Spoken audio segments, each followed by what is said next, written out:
आज हम बात करेंगे फाइनेंशियल्स के बारे में। ठीक है, फाइनेंशियल्स में हमारे पास मेनली जो आते हैं वो आते हैं प्रॉफिट एंड लॉस और बैलेंस शीट।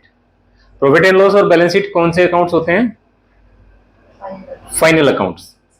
ठीक है, फाइनल अकाउंट्स का मतलब समझो कि फाइनल अकाउंट्स जब आते हैं हमारे पास तो उससे पहले दूसरे अकाउंट्स भी बनते होंगे। ठीक है ना, उन दूसरे अकाउंट्स के बाद फाइनल अकाउंट्स बनते हैं। बेसिकली प्रॉफिट एंड लॉस और बैलेंस शीट जो है वो संक्षिप्त रूप होता है, यानी कि ब्रीफ होता है पूरे अकाउंट्स का। पूरे अकाउंट्स का कच्चा चिट्ठा उन एक दो पेज में हमारे पास आ जाता है। मान लो 150 लोग 150 अकाउंट बने हुए हैं, 200 अकाउंट बने हैं, 500 अकाउंट बने हुए हैं किसी बिजनेस में, लेकिन उन 500 अकाउंट को एक एक चीजें ना पढ़ के हमें हमारे पास एक एक स्टेटमेंट के तौर पे एक सिंगल पेज या 2 पेज के तौर पे हमारे पास उस पूरे बिजनेस का खाका नजर आता है, सारे 150 200 500 अकाउंट्स का। ठीक है, अब वो अकाउंट्स मतलब क्या? बैंक स्टेटमेंट की बात नहीं कर रहे हम यहाँ पे। अकाउंट्स जो मेंटेन होते हैं, खाते, लेजर, बेसिकली लेजर अकाउंट्स तो जो मेंटेन होते हैं, जैसे सेल्स अकाउंट भी कितनी सेल हुई, purchase account, cash account, bank account. ठीक है, पार्टियों के अकाउंट है, जिसको माल बेचा, डेटर्स के अकाउंट, जिनसे माल खरीदा, क्रेडिटर्स के अकाउंट, कैपिटल अकाउंट। ठीक है, लोन अकाउंट, लोन एडवांसेस जो है वो आपके एक्चुअल लायबिलिटी साइड के और एसेट साइड के सारे लोन्स। ठीक है, investment, fix asset account, fix asset में भी आपके हर एसेट का अलग अकाउंट होगा। तो ऐसे करके हमारे पास मान लो किसी एक बिजनेस की बात एग्जांपल ले लें तो मान के चलो उसके पास 150 200 अकाउंट हैं, ऐसे छोटे छोटे अकाउंट्स मिला के। उन सारे अकाउंट्स में के बाद जो उन सारे अकाउंट्स की ब्रीफ जब बना के देंगे या एक संक्षिप्त पैरामीटर निकाल के देंगे तो उनको हम प्रॉफिट एंड लॉस और बैलेंस शीट बोले। बेसिक तो ये है।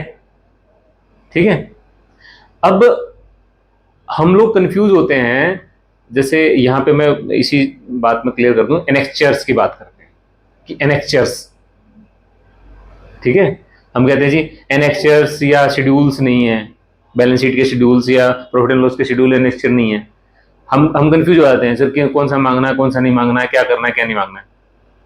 तो मांगना कुछ नहीं होता। कई कस्टमर परेशान होते हैं कि भाई ये एनेक्चर मांग रहे हो, ये मांग रहे हो, वो मांग रहे हो। ये जो स्टेटमेंट, जो प्रॉफिट एंड लॉस और बैलेंस शीट आप हमें दे रहे हो वो उन्हीं एनेक्चर्स के बेस पे बनी है। उन्हीं जो बहुत सारे अकाउंट्स बने हैं ना, उन्हीं बहुत सारे अकाउंट्स के तहत ही बनी है वो।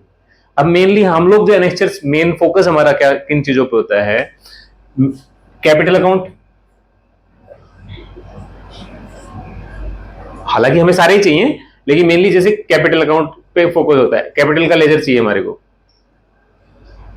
ठीक है, अब कैपिटल का लेजर जो जो आपकी बैलेंस शीट में कैपिटल नजर आ रही है वो कैपिटल का लेजर ऑलरेडी बना हुआ है और वहीं से वो फिगर उठाई गई है। जो कैपिटल में, बैलेंस शीट में जो कैपिटल की फिगर आ रही है वो फिगर कहां से कैलकुलेट होके आई? वो कैपिटल अकाउंट से कैलकुलेट होके आई और कैपिटल अकाउंट पहले से बना हुआ है। ऐसा नहीं है कि वो अलग से बनाना पड़ेगा। फाइनेंशियल जो profit and loss balance sheet है वो फाइनल अकाउंट्स का पार्ट है, यानी कि वो उससे पहले जो प्राइमरी अकाउंट हैं वो बने हुए हैं पहले से ही। कोई ऐसा जब हम एनेक्चर शेड्यूल्स मांगते हैं किसी फिगर्स को क्लैरिफाई करने के लिए, क्योंकि प्रॉफिट एंड लॉस और बैलेंस शीट में क्या है, संक्षिप्त विवरण होता है, ब्रीफ डिटेल्स होती है। तो उन ब्रीफ डिटेल को डिटेल्ड तौर पे हमें समझना होगा कि कोई फिगर हमें समझनी है, मान लो कैपिटल की फिगर समझनी है तो एनेक्चर मांग लेंगे। ठीक है, कि वो कैपिटल में पिछले साल की कैपिटल क्या थी, इस साल की कैपिटल क्या हुई। मान लो पिछले साल कैपिटल थी 5 लाख रुपए, इस साल कैपिटल होगी 25 लाख रुपए, तो 20 लाख रुपए कैसे इन्फ्यूज हुए, उसका कैपिटल का स्ट्रक्चर समझना पड़ेगा हमें। या पिछले साल थे 25 लाख, इस बार 5 लाख रह गए, तो कैसे, क्या, कहां निकल गए पैसे, वो चीजें समझनी पड़ेंगी हमें। ठीक है, दूसरा आपका जो मेजर होता है वो आप क्रेडिटर्स और डेटर्स और डेटर अकाउंट हम लोग देखते हैं। भाई क्रेडिटर्स कितने खड़े हैं, जैसे क्रेडिटर और डेटर्स में हम लोग क्या करते हैं, 2-3 साल का कंपैरिजन भी देखते हैं। अब मान लो एक बात करते हैं 2022 मतलब मार्च 2022 में जो फाइनेंशियल ईयर क्लोज हुआ है, और मार्च 2023, ठीक है। क्रेडिटर्स की फिगर मान लो यहां पे थी 1 करोड़ रुपए, और यहां पे फिगर आ गई 1.5 करोड़ रुपए, ठीक है। ये एज्यूम करके चल रहे हैं, मान लो यहां थी 1 करोड़, यहां आ गई 1.5 करोड़। तो अगर आप यहां पे कंफ्यूजन क्या क्रिएट होगा, हमें क्या समझना होगा कि ऐसा तो नहीं है कि पिछले जो 1 करोड़ रुपए हैं वो यहां भी कैरी फॉरवर्ड होके आ गए हो, यानी कि पिछले साल के जो क्रेडिटर्स थे उनकी पेमेंट ही नहीं हुई है, 50 और ऐड हो गए। पिछले साल का जो धंधा किया था उसमें से पेमेंट करी नहीं, इस साल के धंधे में 50 लाख रुपए और ऐड कर दिए, उनकी भी पेमेंट नहीं की। ऐसे ही डेटर में मान लो पिछले साल जो है 1.5 करोड़ रुपए आने थे मार्केट से, इस साल जो है 2 करोड़ रुपए आने हैं मार्केट से। डेटर में भी यही सिचुएशन समझ लेते हैं, भाई पिछले साल 1.5 करोड़ रुपए आने थे, इस साल 2 करोड़ आने हैं। तो ऐसा तो नहीं है पिछले साल के जो डेटर्स हैं, जो पेमेंट्स हैं वो आई ही नहीं है, ठीक है। इसलिए हम क्या मांगेंगे, इनके लेजर मांगेंगे, पार्टी वाइज, मतलब हर किसी का लेजर नहीं चाहिए, हमें सिर्फ नेम चाहिए और उसके अकाउंट, उसके सामने फाइनल फिगर्स चाहिए। भाई मार्च 22 में एबीसी एंड सन्स की कोई मान लो 5 लाख रुपए की पेमेंट थी, ठीक है, लेनी थी, मान लो हमने, डेटर्स थे वो, एबीसी एंड सन्स 5 लाख रुपए थे मार्च 22 में। तो मार्च 22 में जब लिस्ट मांगेंगे, मार्च 22 के डेटर्स की लिस्ट मांगेंगे, तो उसमें वो एबीसी एंड सन 5 लाख दिखेगा।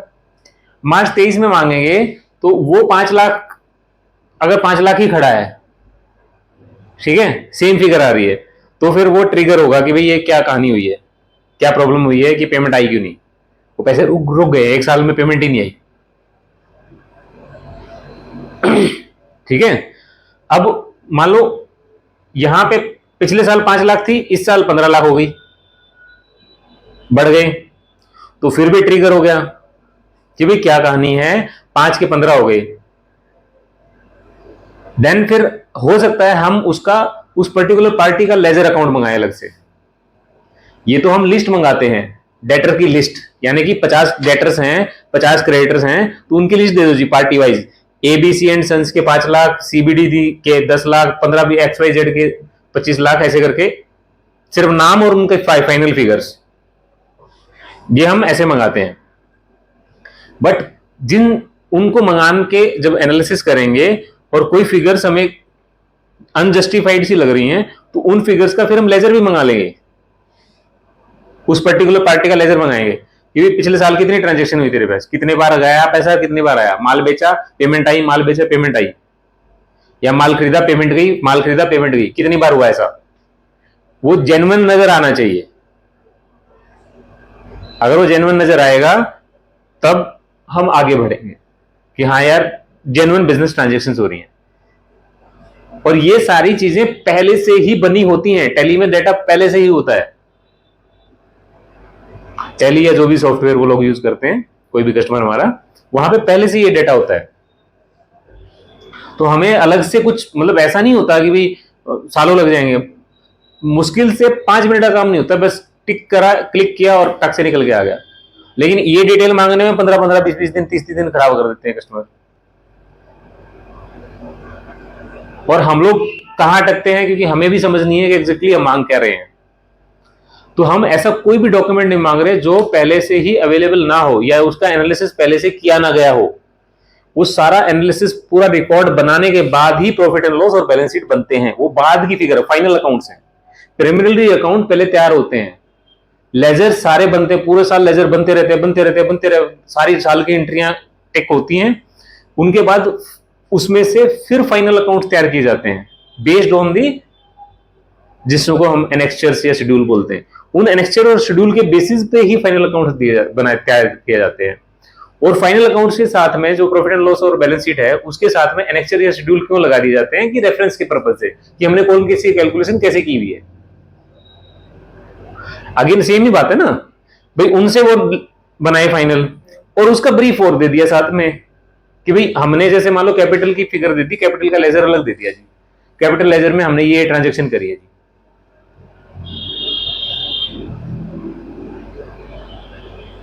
क्लियर है? सारे नहीं मांगने, कुछ डाउट हो, या जैसे मान लो एक आदमी ने 5 करोड़ का सेल किया, ठीक है, 5 करोड़ की एक बिजनेस में सेल हुई और 2.5 करोड़ के डेटर खड़े हैं, 5 में से 2.5 करोड़ आए नहीं, ठीक है, आधे हो गए, या 1.25 करोड़ भी खड़ा हुआ है तो भी 15-20% से ज्यादा हो गया। भैया वो चाहिए 5 करोड़ पे चाहिए कि भाई क्या हुआ, इतनी पेमेंट क्यों रुक गई? साल भर में जब काम करोगे आप, साल भर में 5 करोड़ का काम किया तो एवरेज उसको मंथ वाइज अगर काउंट करोगे तो लगभग कितना हो गया? 40 लाख रुपए महीना, 12 चौक 48, अप्रोक्सीमेटली 40 लाख रुपए महीना। तो जब हम 40 लाख रुपए महीने की कैलकुलेशन कर रहे हैं तो आइडियली आपको 50 से 60 दिन में पेमेंट आ जानी चाहिए, या मैक्सिमम 90 डेज के अंदर अंदर पेमेंट आ जानी चाहिए। वो तो कंपनी की पॉलिसी होती है ना कि कितने दिन में। हाँ, आइडियली 50-60 दिन ही होता है, बट मैक्सिमम केसेस में, कुछ सारे केसेस में हमारे पास 90 डेज भी हो जाता है। तो अगर आप कैलकुलेशन दो, हर महीने 40 लाख रुपए का माल बेच रहा है, ठीक है, अब 40 लाख रुपए का माल बेचते बेचते वो बंदा लास्ट के मान लो 2 महीने की पेमेंट अटक गई, क्योंकि वो अटकेगी, क्योंकि सर्कल ऐसे घूमता है, ठीक है, सर्कल ऐसे ही घूमता है। अब लास्ट के 2 महीने में 80 लाख रुपए तो होना चाहिए एवरेज, चलो 3 महीने का ले लो, 1 करोड़ 20 लाख होना चाहिए, लेकिन 2 करोड़ 2.5 करोड़ या 1.5 करोड़ की फिगर आएगी तो वो ट्रिगर होगा कि क्या परेशानी है भाई, क्यों पेमेंट नहीं आ रही है। अब आप कहोगे यार उसका धंधा है, हमें क्या लेना देना, हमें तो लोन देना ना, हमें तो लोन देना है, धंधा तो उसका है, वो जैसे मर्जी चलाए। नहीं, अगर हम वो लोन दे देंगे, मतलब हम लोन दिला देंगे और बिजनेस अप्स एंड डाउन चलेगा, यानी कि उसकी पेमेंट ही नहीं आएगी। जब पेमेंट ही नहीं आएगी, माल बेचेगा और पेमेंट आएगी नहीं, तो हमारी किस्तें कैसे भरेगा, ब्याज कैसे भरेगा? अगर किसी का धंधा प्रॉपर नहीं चल रहा है, टाइमली पेमेंट्स नहीं आ रही है, टाइमली पेमेंट्स नहीं जा रही है, चाहे आने की सिर्फ नहीं है, जाने की भी है, कि जिनको पेमेंट देनी है, जिनसे माल खरीदा था, कच्चा माल खरीद के आगे बढ़ाया, या रॉ मटेरियल खरीद के, या मान लो डिस्ट्रीब्यूटर है तो जो भी माल खरीदा आपने, स्टॉक किया, स्टॉक खरीदने के लिए जो पैसा दिया आपने, मतलब जिनसे खरीदा था, उनको अगर पेमेंट नहीं दी तो नेक्स्ट टाइम स्टॉक नहीं आएगा, स्टॉक नहीं आएगा, आगे बेचेगा कैसे?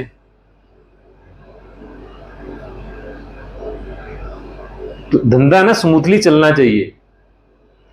इसलिए अब जब हम जो, अगर आपको याद हो तो हम लोग जो है वर्किंग कैपिटल में क्या मांगते हैं, स्टॉक स्टेटमेंट मांगते हैं, ठीक है। हम कस्टमर को बोलते हैं जी हम आपको लोन नहीं दिला रहे, हम आपके साथ बैंक को इन्वेस्टर बना रहे हैं,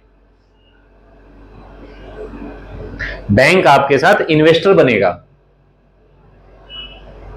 बैंक आपके धंधे में इन्वेस्ट करेगा, ना कि वो लोन दे रहा है। अब यहां फर्क क्या होता है कि बैंक आपके साथ वो काइंड ऑफ लोन की टर्म्स ही होंगी, लेकिन इन्वेस्टर क्यों बनेगा? क्योंकि वो नजर रखेगा आपके धंधे पे। Stock statement, stock statement basically drawing power limit drawing power होती है। ड्राइंग पावर बेसिकली क्या होता है कि आपको मान लो 1 करोड़ रुपए की किसी ने लिमिट दे दी और उसमें से हर महीने आपको यूज करने के लिए कितना पैसा चाहिए, ड्राइंग पावर।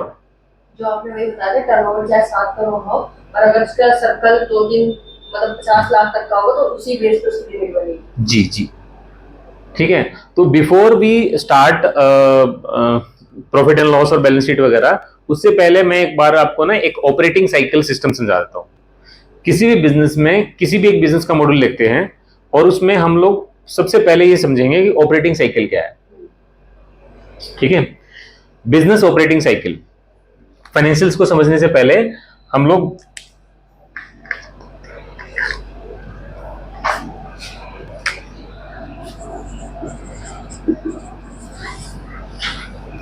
इसको साफ ही कर लेते हैं।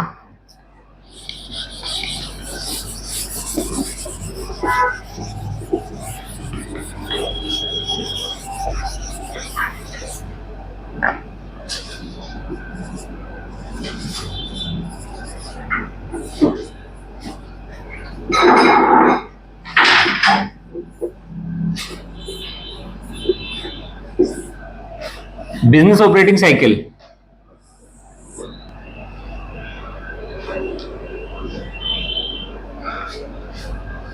ये बहुत इंपॉर्टेंट चीज है किसी भी धंधे में, किसी भी बिजनेस में।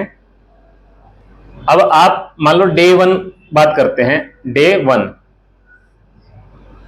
धंधा शुरू हुआ, पहले दिन हम शुरुआत से कर लेते हैं, फिर तो साइकिल बन जाएगी। जिस दिन काम शुरू करते हैं हम लोग, फर्स्ट काम शुरू करने वाली सिचुएशन ले लेते हैं। यहां पे आप जो बिजनेसमैन है उसने मान लो अपनी कैपिटल लगाई 10 लाख रुपए, 10 लाख रुपए उसने अपने इन्वेस्ट किए। धंधा शुरू करोगे, कोई बिजनेस शुरू करोगे तो उसमें पैसे तो लगाना पड़ेगा। तो उस 10 लाख रुपए का उसने क्या किया, वो 10 लाख रुपए से उसने स्टॉक की खरीदा।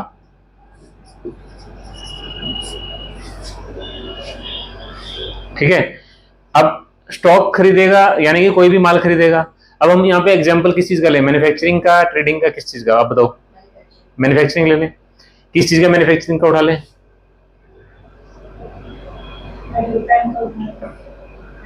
किसी का भी उठा लो, जूते चप्पल का उठा लें, किसी भी चीज का उठा लेते हैं। जूते का, चप्पल का उठा लेते हैं, चप्पल उठा लेते हैं। ठीक है, तो चप्पल का हम उठाएंगे तो जो मेन स्टॉक क्या होगा चप्पल में, रॉ मटेरियल क्या होगा? रबड़ या पीवीसी, जो भी जिस भी तरीके से जो भी मटेरियल आप यूज करते हो, हम रबड़ वाला उठा लेते हैं। तो स्टॉक मतलब वो इन्वेस्ट करेगा स्टॉक में। ठीक है, हम ये मान के चल रहे हैं कि यहां पे फैक्ट्री सेट हो चुकी है। हम वर्किंग कैपिटल का cycle, basically business operating cycle for working capital कर रहे हैं। बाकी चीजें सेट हो चुकी है, फैक्ट्री सेट हो चुकी है। अब बिजनेस स्टार्ट हो चुका है। बिजनेस स्टार्ट होके फिर ऑपरेट कैसे होता है, वर्किंग कैपिटल कैसे रोटेट होती है, उसको समझना है। तो ये 10 लाख रुपए मान लो उसने इन्वेस्ट किए, इसमें से 8 लाख रुपए स्टॉक में डाले। ठीक है, 2 लाख रुपए उसने अदर एक्सपेंसेस के लिए रोक लिए, सैलरीज थी या वो जो मैटर था उसमें लगाया। स्टॉक आया, स्टॉक से माल बना। ठीक है, यहां पे फिनिश गुड्स,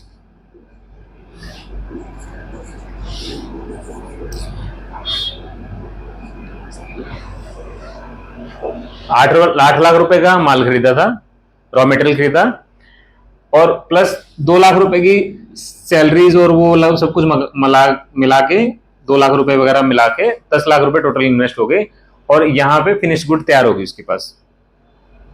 क्लियर है? फिनिश गुड होगी तैयार। अब फिनिश गुड को वह आगे जो हमारे वो होते हैं डिस्ट्रीब्यूटर,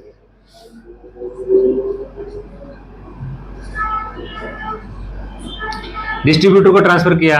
अब ये 10 लाख रुपए लगा के फिनिश गुड्स बनी है, तो इनकी, क्योंकि रॉ मटेरियल आपका रबड़ था, रबड़ को उसने शेप देके और सारी चीजें लगा के तो अपना मेहनताना प्रॉफिट तो कुछ मार्जिन चार्ज करेगा। मान लो ये यहाँ पे हमने 15 लाख रुपए का हमारे पास वैल्यू आ गई, अपना जो मार्जिन है, वैल्यू एडिशन जो उसने किया है। ठीक है, 15 लाख रुपए का माल डिस्ट्रीब्यूटर को बेच दिया। क्लियर है? अब डिस्ट्रीब्यूटर से ये पैसा रोटेट होके आपके पास वापस आना है, पेमेंट आनी है। तो डिस्ट्रीब्यूटर से कितने टाइम के बाद वो पेमेंट आएगी? डिस्ट्रीब्यूटर बेसिकली जिसको माल बेचा है आपने,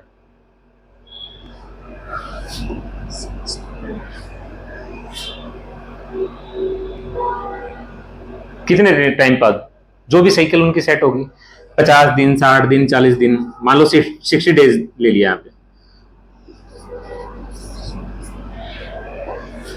ठीक है, अब बेसिकली 15 लाख रुपए 60 दिन के लिए आपके अटक गए। ये 15 लाख रुपए जो माल बेचा है आपको 60 दिन बाद आने हैं 15 लाख रुपए वापस। बट आपको प्रोडक्शन चालू रखना है। ऐसा तो नहीं है आपने 10 लाख लगाए थे उसको मतलब अपना चीजें ऐड करके 15 लाख का माल बेच के और अब आप बैठ गए 15 लाख वापस 60 दिन बाद आएंगे तब मैं दोबारा से मैन्युफैक्चरिंग स्टार्ट करूंगा। ऐसा तो नहीं हो सकता है ना, क्योंकि उसने माल लगातार खरीदना है, फिर उसने स्टॉक परचेज के लिए फिर पैसा लगाना है, होंगे नहीं। तो यहां अब बात समझो, देखो अब ये भी हो सकता है कि यहां पे 15 लाख रुपए जो है पूरे ना 15 लाख का माल पूरा ना बेचा हो सकता है 10-12 लाख का ही बेचा हो, 12 लाख का माल को बेचा है, मान के चलो यहां पे 12 लाख का माल बेचा है, भाई पूरा पूरा नहीं बिका आज की डेट में जब हम लोन दे रहे हैं, हम आज की डेट की बात कर रहे हैं, हो सकता है कल बिक जाएगा, परसों बिक जाएगा, बट आज नहीं बिका। 10 लाख लगा के 15 लाख रुपए का स्टॉक हुआ और इसमें भी हो सकता है स्टॉक थोड़ा बहुत बचा हो, पुराना बनाया हो, क्योंकि सर्कल रेगुलर चलता रहता है, रोज कच्चा माल आएगा, रोज बनेगा, रोज बिकेगा, इस तरीके रेगुलर चलता रहता है।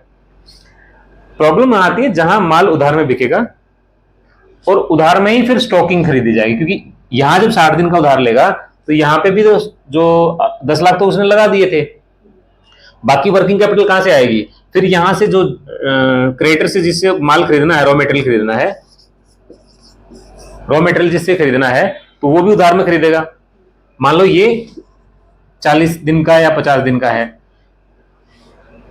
आइडियली यही सिचुएशन चलती है।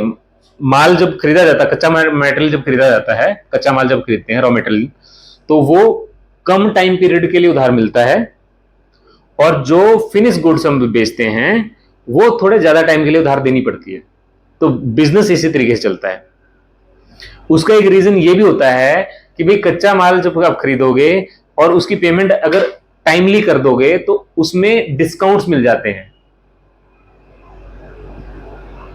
है ना, कि भाई आप कैश में माल खरीदा, कैश मतलब हाथों हाथ पेमेंट कर दी, कैश मतलब नोट नहीं ले जाने, कैश मतलब हम नोट समझते हैं कि भाई कैश मतलब ब्लैक मनी, नो, कैश मतलब यहां पे हाथों हाथ पेमेंट कर दी, चाहे अकाउंट से पेमेंट करिए जैसे भी किए। तो अगर हाथों हाथ माल खरीद के आपने अपना स्टॉक में डाला तो उसमें आपको डिस्काउंट्स मिल जाएंगे, टाइमली पेमेंट करने से आपको, भाई सामने वाले को अगर हाथों हाथ पेमेंट मिल रही होगी तो 2 रुपए सस्ता बेचेगा, क्योंकि वो भी आगे फर्दर माल खरीदेगा तो उसको जल्दी माल खरीदा, रोटेशन ज्यादा होगी, पैसा होल्ड नहीं होगा, पैसा होल्ड नहीं होगा। पैसा मान लो 40 दिन 50 दिन का टाइम पीरियड सेट करके लिया गया है माल, हो सकता है 10 दिन आगे खिसक जाए, किसी कारणवश छुट्टी होगी या बीमार हो गया, कोई भी कहानी होगी, तो उसको ये डर नहीं रहेगा कि मेरा पैसा जो है वो अटक सकता है। तो साथ के साथ अगर पेमेंट मिल रही है तो थोड़ा डिस्काउंट मिल जाता है, सस्ती पेमेंट, सस्ता वो मिलता है, माल मिलता है। तो ये यहां पे भी कोशिश करता है कि जिससे माल खरीदे वो कम टाइम पीरियड के लिए उधार लिया जाए। क्लियर है? तो किसी बिजनेस में अगर मान लो क्रेडिटर्स ज्यादा हैं तो इसका मतलब धंधा ठीक नहीं कर रहा है, वो माल महंगा खरीद रहा है, उसका बिजनेस मॉड्यूल गड़बड़ है। अगर आप फाइनेंशियल देखते हो और फाइनेंशियल्स में क्रेडिटर बहुत ज्यादा नजर आते हैं तो इसका मतलब धंधे में गड़बड़ है। भाई माल अगर टाइम ज्यादा लंबे टाइम के लिए खरीदेगा उधार तो महंगा माल मिलेगा ना, पार्टी को पता है यार। सी एक चीज और भी फैक्टर है, एक तो वो ये फैक्टर है कि भाई जल्दी पैसा दोगे तो सस्ता मिलेगा। अगर मान लो आपने 10 लाख रुपए का माल खरीदा किसी से और वो पेमेंट 2 महीने बाद या 3 महीने बाद करनी है, ये मान के चलो 2 ही महीने का सिस्टम है, 60 डेज के बाद वो पेमेंट करनी है, तो भाई जिस आदमी ने 10 लाख रुपए का माल बेचा है उस 10 लाख रुपए को का इस्तेमाल वो कहीं से तो लाएगा ही, बैंक से लोन लेगा तो उसकी बैंक की कॉस्टिंग तो होगी, बैंक का ब्याज तो होगा, तो बैंक का ब्याज वो 60 महीने के लिए 60 दिन के लिए जब वो माल उधार बेचेगा तो बैंक का ब्याज भी उसमें ऐड हो जाएगा, उसकी कॉस्टिंग ऐड हो जाएगी। वो क्या करेगा, जो अगर नगद आप खरीदने जा रहे हो उससे 10 लाख का माल, तो हो सकता है वो आपको पर पीस का जो रेट है वो 20 रुपए का लगाए, ठीक है, और अगर आप 60 दिन के लिए उधार लेने जा रहे हो तो हो सकता है 22 रुपए या 25 रुपए लगाएगी, क्योंकि भाई उसको भी तो बैंक का ब्याज देना है, ये पैसा जहां से भी लेके आया उसको उस पैसे का कुछ तो यूटिलाइजेशन होगा ना, जो आपके पास स्टक होने वाला 10 लाख रुपए 2 महीने के लिए। समझ में आ रही है ना क्या करूं मैं? सो अब मान लो यहां से 60 दिन में पेमेंट आनी है और ये कैलकुलेशन ऐसे ही चल रही है। अब मैं आपको सिचुएशन समझाता हूं क्या है। हम लोग डीपी की, मैं थोड़ी देर पहले बताया, ड्राइंग पावर कैसे निकालते हैं। आपके पास जितना स्टॉक बचा हुआ है, स्टॉक जब हम बात करते हैं तो finish good, semi finish good और raw material, work under progress, ठीक है। वर्क अंडर प्रोग्रेस या सेमी फिनिश गुड कौन सी होंगी? चप्पल का हम एग्जांपल ले रहे हैं तो चप्पल का जो है सोल बन गया है, बद्दी नहीं बनी है, या बद्दी और सोल जो दोनों बने पड़े हैं लेकिन वो फिक्स नहीं हुए, तो सेमी फिनिश हो गया। फिनिश मतलब वो हाँ फिक्स होके और डब्बे में पैक होके तैयार है, that is called fixed, sorry finish good. WIP work in progress या फिर सेमी फिनिश गुड्स। और स्टॉक मतलब रबड़, क्योंकि डेली आ रहा है डेली जा रहा है माल, तो स्टॉक मतलब सारा stock, raw material, semi finish और फिनिश गुड्स, ठीक है जी। प्लस जो डेटर से 60 दिन में पेमेंट आनी है, स्टॉक प्लस डेटर्स, जो 60 दिन में पेमेंट आनी है, ठीक है। ये टोटल वैल्यू हम मान के चलते हैं 100 रुपए हुई हमारी, स्टॉक प्लस डेटर 100 रुपए हुई। अब क्रेडिटर्स यानी कि जिससे हमने माल खरीदा हुआ है, उनकी भी पेमेंट पेंडिंग होगी। वो थोड़े कम पीरियड के लिए खरीदा हो सकता है लेकिन पेमेंट तो पेंडिंग होगी, देनी तो होगी कुछ। अब उनको हम माइनस करेंगे, उनको हम क्या करेंगे? Minus creditors. अब माइनस क्रेडिटर्स क्यों किए, ध्यान दो। स्टॉक कहां से आया था? क्रेडिटर से तो आया था। तो स्टॉक को हमने जब ऐड कर लिया तो जो पेमेंट नहीं हुई उसको माइनस करेंगे, नेट स्टॉक निकालना हमने, नेट वैल्यू निकालनी हमने। अपने धंधे में कितना पैसा है एक्चुअल में, उसकी नेट वैल्यू निकालने के लिए जिसकी पेमेंट देनी है वो हटा देंगे, जो हमारे पास है उसी की वैल्यू देखेंगे ना। हमारे पास क्या है? हमारे पास फिनिश गुड या जो भी स्टॉक बचा हुआ है उसकी वैल्यू क्या है, और हमने मार्केट से कितने लेने हैं जिनको माल बेचा हुआ है, इन दोनों की वैल्यू है। इन दोनों की वैल्यू को हम एक्चुअल में हमारे धंधे में रोटेशन कितने पैसे की है वो नजर आएगी। अब अगर हम क्रेडिटर्स को नहीं हटाएंगे, इसमें से माइनस नहीं करेंगे, तो वैल्यू स्टॉक की ज्यादा हो जाएगी और उसमें से पैसा देना है हमने, देनदारियां देन देने की। तो बेटर तरीका क्या है, मतलब स्टॉक को, नेट स्टॉक वैल्यू निकालने के लिए हम लोग, कई लोग जो है इसको फार्मूले को क्या करते हैं, stock minus creditors plus debtors करते हैं। तो किसी भी तरीके से कर लो, स्टॉक माइनस क्रेडिटर्स यानी कि नेट स्टॉक, नेट स्टॉक, और डेटर्स जिनको माल बेचा हुआ वहां से पेमेंट आनी है, ठीक है। अब ये इस फार्मूले में हमारे पास, हम मान के चलते हैं हमारी 100 रुपए की एक वैल्यू निकल के आई, ठीक है। अब ये क्या होता है? ये वर्किंग कैपिटल गैप होता है। वर्किंग कैपिटल गैप मतलब जो पैसा आपने लगा रखा है टोटल, उसमें से ये 100 रुपए अभी आपके स्टॉक में या डेटर्स पे फंसे हुए हैं, ये पैसा अभी आपके पास नहीं है, ये आना है, अभी आएगा लेकिन धीरे धीरे आएगा ना। ये 100 रुपए की आपको वर्किंग कैपिटल की रिक्वायरमेंट आएगी, यही आपकी डीपी निकले, इसी को आप डीपी बोलोगे या इसको वर्किंग कैपिटल गैप बोलोगे, ड्राइंग पावर या वर्किंग कैपिटल गैप। अब इसमें से भी क्या होता है कि भाई बैंक कहता है कि भाई वर्किंग कैपिटल गैप अगर 100 रुपए का है, अगर हम लोन की बात करें 100 रुपए का वर्किंग कैपिटल गैप है, तो 100 रुपए में से 75 रुपए तो मैं दे देता हूं, 25 रुपए तू लगा अपने। 100% नहीं देता बैंक जब हम लोन की बात करें। तो बैंक क्या कहता है, ये टोटल वर्किंग कैपिटल गैप 100 रुपए का है, इसमें से 25% तू ले आ, 75% मैं दे देता हूं। तो इसका जब हम फाइनल बात करेंगे तो इसका जो 75% निकालेंगे that will call as final DP. ये तो टोटल वर्किंग कैपिटल गैप आ गया, डीपी इसको डीपी नहीं बोलेंगे, पहले जो मैंने बताया आपको डीपी नहीं बोलेंगे, ये टोटल वर्किंग कैपिटल गैप हो गया।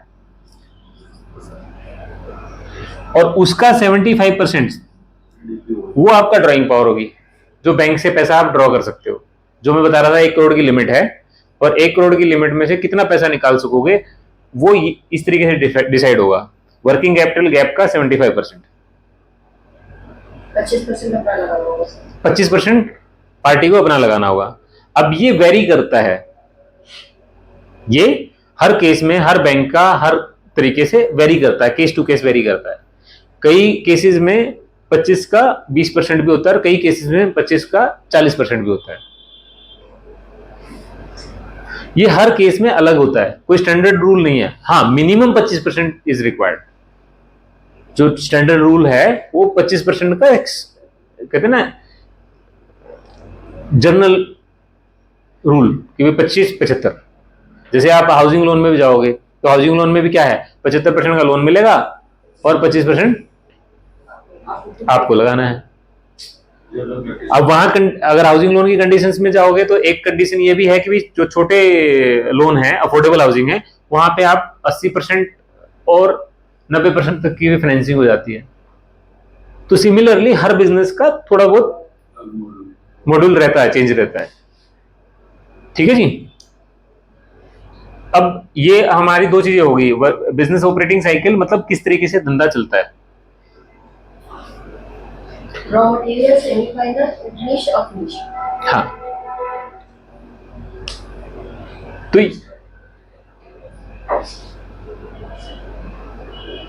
इसमें कुछ और समझना है? ऑपरेटिंग साइकिल समझ में आ गई, स्टॉक डेटर समझ में आ गया। ठीक है, अब हम बात करें वो कब तक है ना, अब हम आगे बढ़ते हैं अगेन फाइनल अकाउंट्स की तरफ।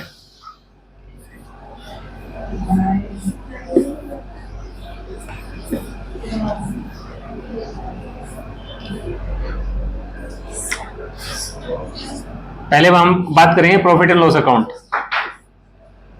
ठीक है जी। प्रॉफिट एंड लॉस अकाउंट में बेसिकली जब अभी हम मैन्युफैक्चरिंग वाली चला रहे थे, बात कर रहे थे, तो मैन्युफैक्चरिंग यूनिट सेम बात कर लेते हैं चप्पल वाली। ठीक है, तो आइडली ये जो अकाउंट बनता है दिस इज कॉल्ड,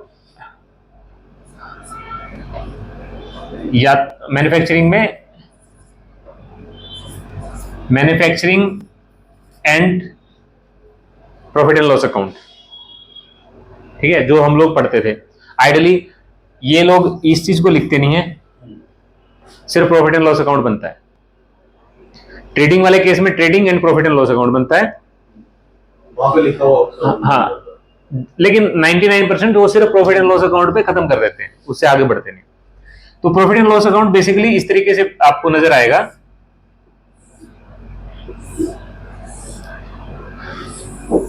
इधर नरेशन होगी, पर्टिकुलर्स होंगे, अमाउंट। ठीक है जी, और इधर भी पर्टिकुलर्स या नरेशन।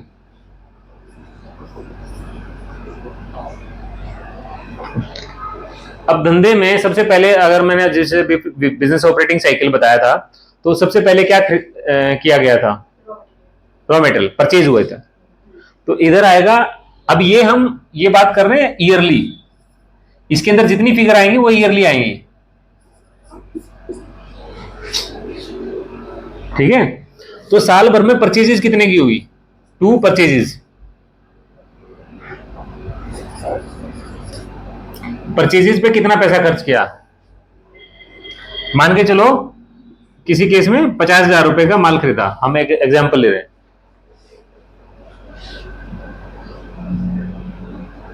ठीक है, इस 50,000 रुपए का माल खरीदने के साथ साथ परचेज जब किया तो कुछ डायरेक्ट एक्सपेंसेस होते हैं।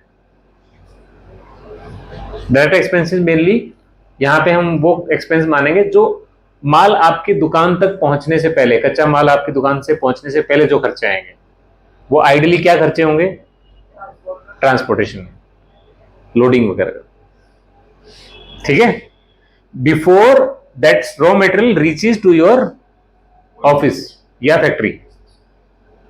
तो वो खर्चे होंगे, वो बेसिकली फ्रेट लिख ली,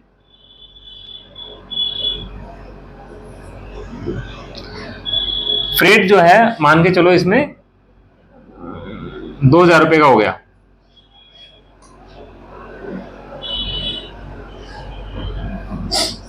टोटल हो गया 52,000 रुपए, ठीक है। अब हम बात करेंगे सेल्स।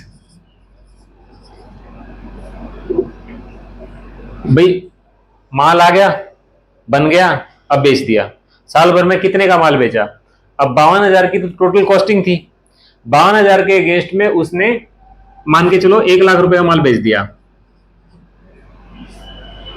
एज्यूम कर रहे हैं हम लोग, और उसके पास परचेज किए हुए स्टॉक में से कुछ थोड़ा बहुत माल और भी बचा हुआ है, लेट्स सपोज वो 10,000 रुपए का बचा हुआ है, बाय इस तरफ बाय स्टॉक लिखा जाएगा, बाय इस तरफ की बाय लिखा जाएगा, इधर 2 लिखा जाएगा, ठीक है। स्टॉक मान लो 10,000 रुपए का और बचा हुआ है, क्लियर। तो इधर की फिगर कितनी आ गई, 1,10,000 रुपए, इधर की फिगर कितनी है 52,000 रुपए, तो 1,10,000 माइनस 52,000, भाई माल बेचा प्लस आपके पास स्टॉक बचा हुआ है, वो 1,10,000 का है टोटल, और उसमें से जो खरीदा, जो खर्चे हुए वो 52 के हैं, ठीक है। तो 8 और 50 58, तो ये 58,000 यहां आ जाएगा टू ग्रॉस प्रॉफिट।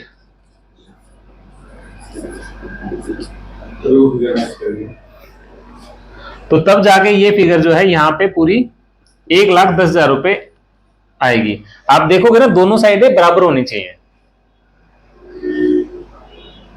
परचेजेस मतलब लायबिलिटीज और एसेट्स दोनों, या खर्चे और आमदनी दोनों का अकाउंट टैली होना चाहिए, ऐसा नहीं होना चाहिए खर्चे ज्यादा हो गए और लायबिलिटी वो सॉरी इनकम कम है। तो यहां पे 58,000 रुपए का क्या हो गया, हमारे को प्रॉफिट हो गया, क्या हो, ग्रॉस प्रॉफिट।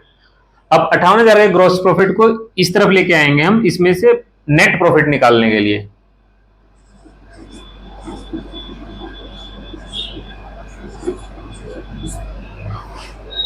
ग्रॉस प्रॉफिट ले आए, कितना था 58,000। अब इसमें से 2 एक्सपेंसेस खर्चे होंगे, 2 में क्या क्या एक्सपेंसेस हो सकते हैं, क्या क्या एक्सपेंसेस आप एज्यूम करो, इलेक्ट्रिसिटी, वाटर, जो भी XYZ जो मतलब यूटिलिटीज से रिलेटेड एक्सपेंसेस हैं, सैलरीज, रेंट, ठीक है, कन्वेंस और XYZ बहुत सारे खर्चे होंगे, टेलीफोन के, इसके उसके, ये सारे खर्चे मान के चलो हमारे, इनका टोटल ले लेते हैं हम लोग एक जगह करके, मान के चलो ये 50,000 रुपए के खर्चे हो गए, ठीक है। तो जो अगर लोन वगैरह किस्त जा रही तो इसी में शो, हाँ, यहाँ पे लोन किस्त नहीं आएंगे, यहाँ पे सिर्फ ब्याज आएगा, इंटरेस्ट, सिर्फ ब्याज, एक्सपेंसेस जो खर्चे हैं, लोन लिमिट ले रखी है तो उसका खर्चा, तो ये टोटल मान के चलो 50,000 आ गया। तो हमारे पास इधर की फिगर कितनी आएगी 58,000, और इधर की फिगर 50,000 है, ये टोटल मिला के, तो हमारे पास नेट कितने बचे, 2 नेट प्रॉफिट,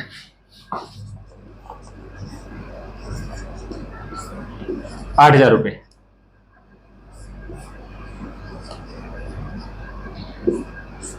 अब मान लो ये फिगर जो है 50,000 की जगह 60,000 होती,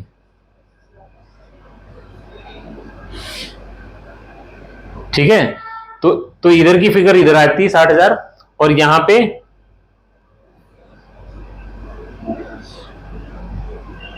बाई लॉस, नेट लॉस 2,000 रुपये, और ये फिगर 60,000 रुपये हो जाती है।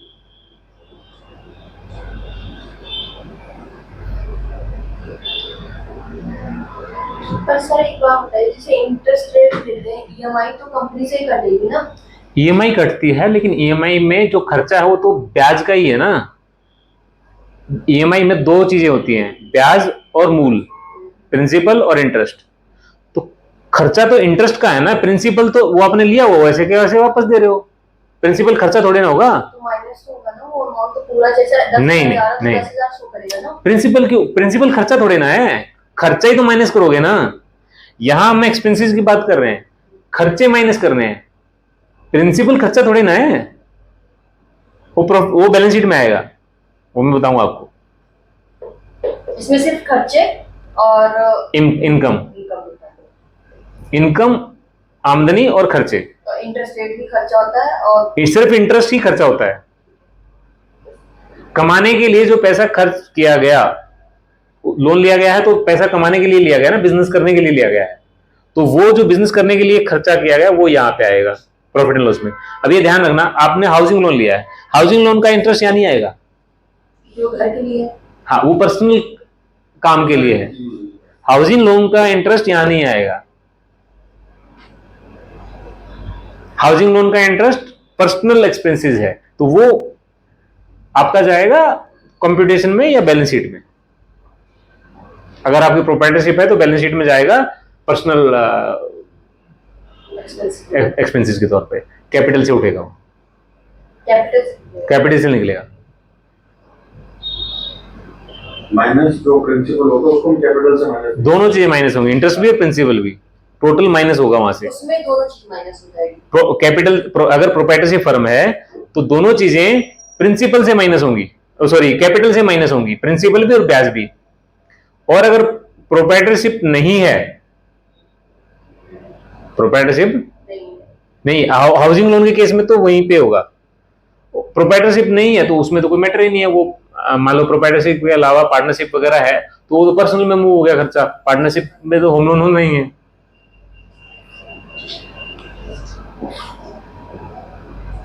तो बेसिकली खर्चे और आमदनी। अब यहां पे कुछ और भी चीजें हो सकती हैं, जैसे बाई ग्रॉस प्रॉफिट है तो साथ में यहां पे कुछ और खर्च और इनकम्स हो सकती हैं बिजनेस में।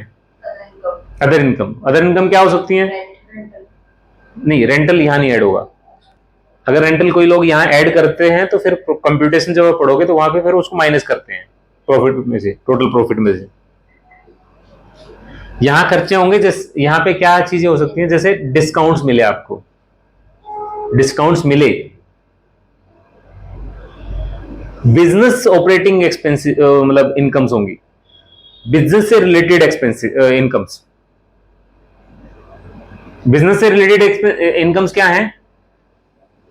आपने कोई माल खरीदा था, उस पर डिस्काउंट मिले, एमआरपी कुछ और था, डिस्काउंट मिले, तो डिस्काउंट एक तरीके से इनकम हो गई आपकी। सेल तो आपने एमआरपी पे किया ना, तो जब खरीदा होगा तो उसी समय हैंड टू हैंड डिस्काउंट मिल गया होगा। नहीं, वो ट्रेडिंग वाले केसेस में होता है कई बार, या कुछ ऐसा हो गया जैसे मान लो बिजनेस एफडी रख रखी है आपने, कंपनी के नाम पे एफडी रखी हुई है, तो उसका ब्याज वो बिजनेस इनकम है। पर्सनल नाम से अगर एफडी है, चाहे प्रोप्राइटरशिप ही क्यों ना है, वो यहां नहीं ऐड करेंगे। प्रोप्राइटरशिप फर्म कंपनी के नाम पे अगर एफडी है तो उसका ब्याज यहां पे जो इनकम अर्निंग होगी वो यहां आएगा, बिजनेस से रिलेटेड बेसिकली। वो तो ठीक है, कोई कमीशन, कोई माल बेच, कोई अपने धंधे से रिलेटेड, मान लो किसी का माल किसी को बिकवा दिया और बीच में कमीशन ले लिया, that commission income will come here. भाई शालिनी ने माल बेचना था, मुझे तो खरीदना नहीं, क्यों, मेरे पास या तो स्टॉक पूरा है या कुछ और है, तो मैंने इसका माल जो है बालकृष्ण जी को बिकवा दिया, ठीक है, बीच में 1 रुपए 2 रुपए या जो भी लमसम कमीशन सेट किया वो कमीशन आ गया, वो कमीशन इनकम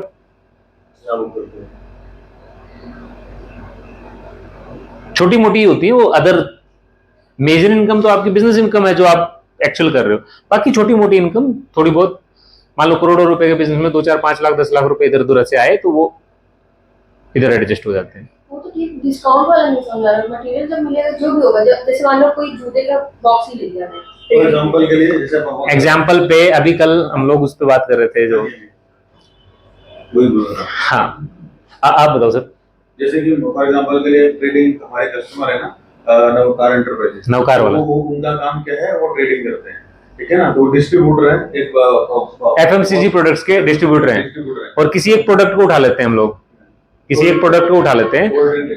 मान लो कोल्ड ड्रिंक ले लेते हैं या बिस्किट ले लेते हैं। तो क्या होता है कि कंपनी का, कोई भी कंपनी का एग्जांपल उठा लो, मान लो कोक का ही ले लेते हैं हम। कोक ने बहुत बहुत सारे पैकेट की बात कर लें, या जो उनका माल, मान लो 50,000 बोतल उठाई, ठीक है, तो 50,000 बोतल के साथ कोई स्कीम दे दी, या तो कुछ बोतल जो है एक्स्ट्रा दे दी जिनका बिलिंग नहीं हुई, वो इंसेंटिव के तौर पे दे दिया कि आपको 50,000 बोतल के साथ 50 बोतल फ्री।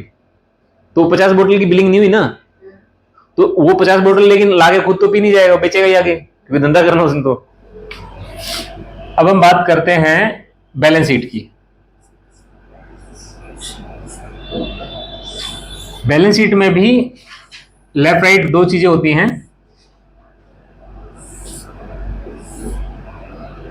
यहां पे होती है लायबिलिटी लेफ्ट में,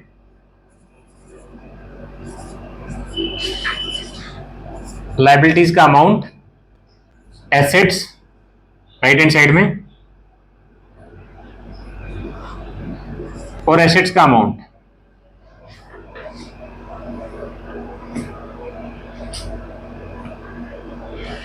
अब हम ध्यान देना, यहां पर डिफरेंसेस क्या आते हैं बैलेंस शीट में और प्रॉफिट एंड लॉस में भी। हम लोग बिजनेस की बात कर रहे हैं, ये बिजनेस की बैलेंस शीट है, पर्सनल नहीं है, चाहे प्रोप्राइटरशिप फर्म ही क्यों ना हो। हालांकि हमारे पास जो बैलेंस शीट वगैरह आती है वो काइंड ऑफ मिक्स होके आती है, ठीक है, बट यहां पे हम बिजनेस की बात करेंगे थोड़ा बेटर समझने के लिए। तो बिजनेस मान लो XYZ कोई भी कंपनी है, XYZ कंपनी का नाम है, और अब उसके अंदर पहले तो सबसे पहले आएगा प्रोप्राइटरशिप फर्म का ही एग्जांपल ले लेते हैं। तो प्रोप्राइटर की कैपिटल,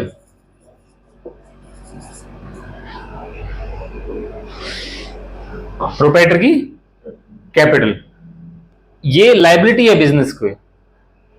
बिजनेस की ये लायबिलिटी है कि जितना बिजनेस में इन्वेस्टमेंट कर रखा है उसके प्रोप्राइटर ने, उतना पैसा वो सिक्योर करके रखे, और कभी भी जरूरत हो बिजनेस बंद करना हो तो पैसा वापस निकाल सके। तो उतनी लायबिलिटी है बिजनेस की टुवर्ड्स प्रोप्राइटर। तो इनिशियल मान लो कैपिटल उसने लगाई थी, हम पहले साल की बैलेंस शीट बना रहे हैं यहाँ पे, तो इनिशियल कैपिटल की बात करें, या पिछले, हम एग्जांपल लेते हैं कि कई साल का बिजनेस हो गया, पिछले साल जो कैपिटल का रेशियो था, ओपनिंग बैलेंस, ओपनिंग बैलेंस मान लो 1 लाख था, ठीक है, और इस साल का अभी प्रॉफिट, इस साल का प्रॉफिट ऐड करेंगे उसमें, मान लो 20,000 है, ऐड कर लेते हैं, ठीक है, टोटल हो गया 1,20,000। इसमें से ड्राइंग्स माइनस ड्राइंग्स। अब ड्राइंग्स में क्या क्या हो सकती हैं, जो भी उसने पर्सनल यूज के लिए पैसा निकाला धंधा, भाई प्रोप्राइटरशिप फर्म में सैलरी तो लेता नहीं होता जनरली, तो घर भी तो चलाना है, तो पर्सनल यूज के लिए जो खर्चा निकाला वो यहां पे ड्राइंग्स में आ जाएगा। तो क्या क्या खर्चे हो सकते हैं पर्सनल यूज के लिए, हाउसिंग लोन की किस्तें गई हैं वो, अब किस्त में प्रिंसिपल और इंटरेस्ट दोनों होंगे, तो वो दोनों निकलेंगे यहां पे, या और कोई जैसे इंश्योरेंस भरा है, मान लो कंपनी के अकाउंट से भर दिया इंश्योरेंस, पर्सनल अकाउंट से ना भर के, तो कोई जो भी खर्चे पर्सनल यूज के लिए किए हैं वो यहां से पैसा निकला, ड्राइंग्स बेसिकली उनको बोलते हैं, निकासी। तो वो मान लो अगेन 10,000 के हैं साल भर के, तो टोटल कितना बच गया 1,10,000 रुपए आपकी कैपिटल जो है कैरी फॉरवर्ड होगी नेक्स्ट ईयर के लिए। ये फाइनल बैलेंस है प्रोप्राइटर की कैपिटल का। क्लियर? अब उसकी लायबिलिटी और क्या हो सकती है, जैसे हाउसिंग लोन की हम एग्जांपल ले रहे थे, तो हालांकि हाउसिंग लोन बैलेंस शीट में नहीं आना चाहिए, लेकिन हमारे पास आते हैं तो हम उसी तरीके से चलेंगे जो हमारे पास जनरल आते हैं, अकाउंट आते हैं। तो अब यहां पे HL है, हाउसिंग लोन मान लो 2 लाख रुपए का है, जो आज की डेट में 31 मार्च में, ये 31 मार्च की डेट में बनती है बैलेंस शीट, तो जो आखिरी दिन बैलेंस होगा वो बैलेंस लिखा जाएगा यहां पे, लास्ट बैलेंस। कार लोन है, ये सिर्फ प्रोप्राइटर का में ऐसे लिखा जाएगा, पार्टनरशिप में तो सब में ऐसे ही चलेगा, सेम होता है बिल्कुल, कोई डिफरेंस नहीं होता। तो बस उसको दोनों पार्टनर की लिखी जाएगी। हाँ, वो दोनों पार्टनर की कैपिटल आएगी। दो पार्टनरशिप में क्या करेंगे, अलग से एनेक्चर बना देंगे, जो छोटे छोटे बैलेंस शीट आएंगी वो तो ऐसे ही नजर आ जाएंगी, पर वो अदरवाइज क्या करेंगे, कैपिटल अकाउंट को अलग देख देंगे और यहां सिर्फ कैपिटल लिख देंगे, पार्टनर्स कैपिटल, उनके पर्सनल यूज ऐसे लिखे जाएंगे, होम लोन वगैरह वो अलग लिखा जाएगा उसमें। वो अलग लिखा जाएगा। नहीं, उसमें तो होम लोन आएगा ही ना, होम लोन पार्टनरशिप में नहीं आएगा, प्रोप्राइटरशिप में आएगा। वो तो अक्सर हाँ, वो तो फिर वहां से जो इनकम जनरेट होके वो फिर पर्सनल में जाएगी, तो वहां पर फिर होम लोन आएगा। यहाँ पे इनकम लिखी जाएगी ना, खाली सैलरी। हाँ, सिर्फ सैलरी नहीं, सैलरी वैलरी जो भी ऐड करेंगे, उन्होंने सैलरी निकाली होगी कंपनी से, सैलरी मिली तो है कंपनी में, लेकिन अगर कंपनी से सैलरी निकाली होगी तो ड्राइंग्स में आ जाएगा, निकल जाएगा, और सैलरी अगर नहीं निकाली होगी, कंपनी में छोड़ रखी होगी, तो फिर वो ऐड हो जाएगा। अगेन होगा, सैलरी ऐड करके फिर ड्राइंग्स जो है माइनस करेंगे, सेम तरीके से चलेगा। जो पैसे आपके लगे हुए थे वो प्लस नेक्स्ट कमाई, जैसे पार्टनर्स की salary plus interest on capital भी मिलता है। जो पार्टनर्स ने कैपिटल लगा रखी है बिजनेस में, उसके ऊपर वो ब्याज भी लेता है। प्रोप्राइटरशिप में ऐसा नहीं होता। तो खुद ही एकल है, अकेला है। हाँ, तो वो ब्याज नहीं लेता, तो इस केस में, दूसरे केस में ब्याज आता है। कार लोन है, ठीक है। इसके अलावा 31 मार्च को हम जैसे 31 मार्च को रात को सारे खर्चे तो पे नहीं हो सकते, जैसे सैलरीज हैं जनरली, छोटे बिजनेसेस हैं उनमें सैलरीज 5-7 तारीख तक दी जाती हैं, तो सैलरीज पेबल रहेगी, बिजली का बिल पेबल रहेगा, और खर्चे छोटे मोटे हैं वो पेबल रहेंगे। तो यहाँ पे ऑल पेबल एक्सपेंसेस जो भी होंगे, रेंट तो एडवांस होता है, तो जो भी ऑल पेबल एक्सपेंसेस हैं,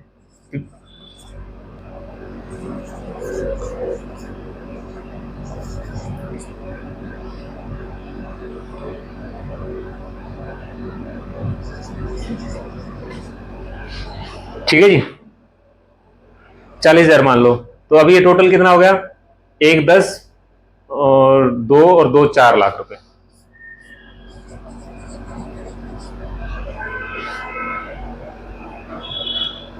राइट। अब ये जो कैपिटल इसने लगा रखी है, इसके अगेंस्ट में कुछ एसेट्स भी खरीदी होंगी, चाहे मशीनरी खरीदी होगी या कुछ भी खरीदा होगा, हाँ जी, बिल्डिंग होगी, कुछ ना कुछ तो होगा ही ना। हाँ, तो सबसे पहले तो यहां अगर आपने HL डाला है, होम लोन डाला है, तो प्रॉपर्टी होगी, हाउस प्रॉपर्टी। हाउस प्रॉपर्टी की कोई ना कोई वैल्यू होगी XYZ। कार लोन डाला है तो कार भी होगी,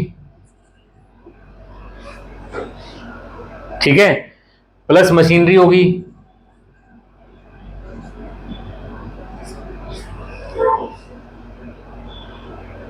ठीक है। ये एज्यूम कर लेते हैं हम लोग, ये टोटल जो है ये 2,50,000 के आसपास होगी। अच्छा, प्लस यहाँ पे एक्सपेंसिव पेबल के साथ साथ वो बताना भूल गया मैं, इसको और थोड़ा सा मॉडिफाई कर लेते हैं।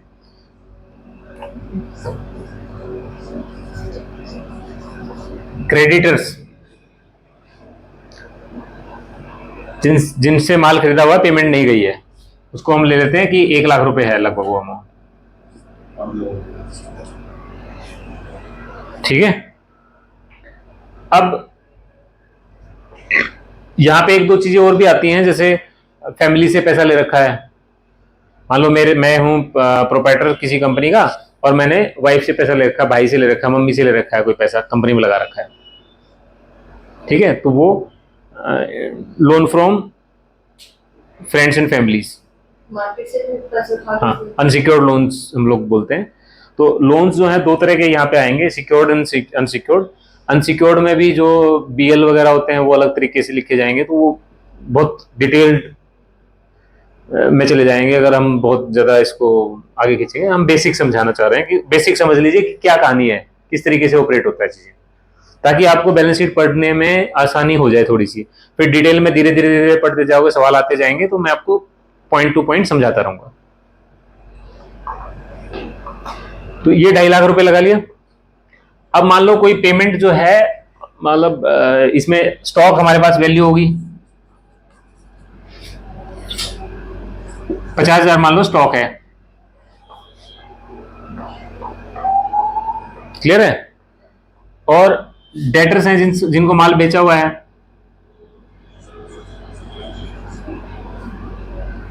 1,20,000 मान लो वो है,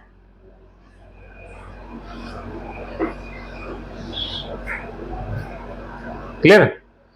अब मान लो आपने कोई पैसा यहां से अपनी किसी दूसरी कंपनी में दे रखा है, या किसी को भी उधार दे रखा है, ठीक है, किसी को उधार दे रखा है या किसी दूसरी कंपनी में पैसा दे रखा है, तो वो लोन एंड एडवांसेस है।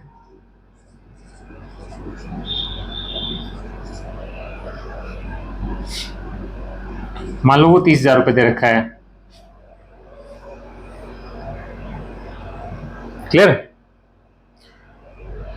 अब आपके पास कैश इन हैंड है,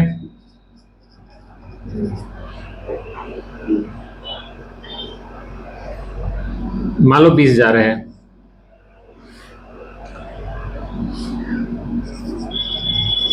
बैंक बैलेंस है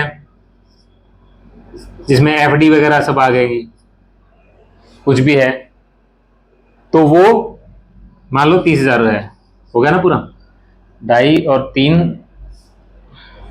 3 और 3.5, 4,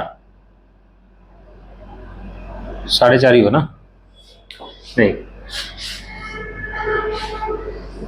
4 और 4, हाँ 5 हो गया पूरा।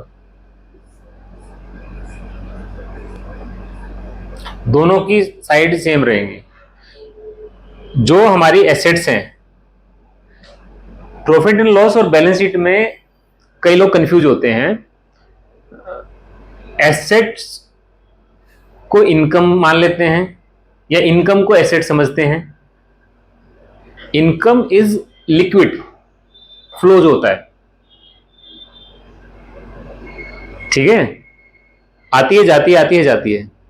एसेट्स इज फिक्स, वो सर्टेन वैल्यू पे रहती हैं, वो फ्लो, उनमें फ्लो नहीं होता है।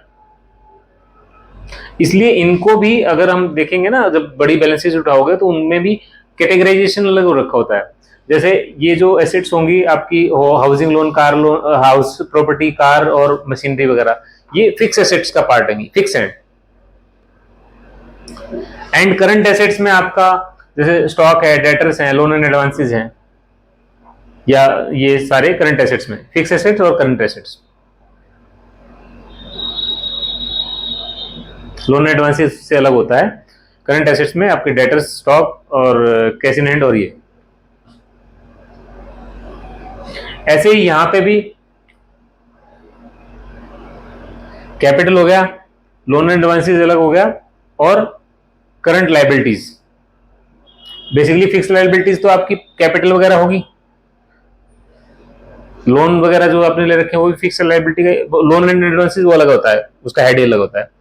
और करंट एसेट्स में आपके जो एक्सपेंसेस पेएबल हैं और क्रेडिटर्स हो गए, हाँ करंट लायबिलिटी होगी।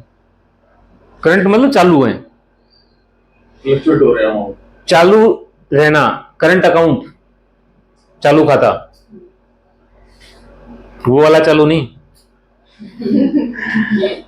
ठीक है। तो बेसिक खाका समझना था। अब एक चीज समझना, आप अगेन जब लोन की कैलकुलेशन देखेंगे तो ये देखेंगे भाई बंदे ने धंधे में पैसा कितना लगा रखा है, ठीक है, उसकी एसेट्स किस हिसाब से हैं, करंट एसेट्स में जो चालू एसेट्स हैं, चालू बैंक बैलेंस क्या रखा हुआ है, कैश इन हैंड कितना पड़ा होता है। अब एक चीज का ध्यान रखना, जब ये कैपिटल यहां लगी हुई है, इसमें से कोई पैसा इसने अगर किसी थर्ड पार्टी को दे रखा है, अपनी कंपनी में मान लो दूसरी कंपनी में लगा रखा है, तो इस कैपिटल में से ये माइनस हो जाएगा, नेट कैपिटल निकालेंगे, नेट इन्वेस्टमेंट। भाई 1,10,000 लगाए, उसमें से 30,000 किसी को दे दिए, मान लो वाइफ के दे दिए, ठीक है ना, तो ये माइनस हो जाएगा।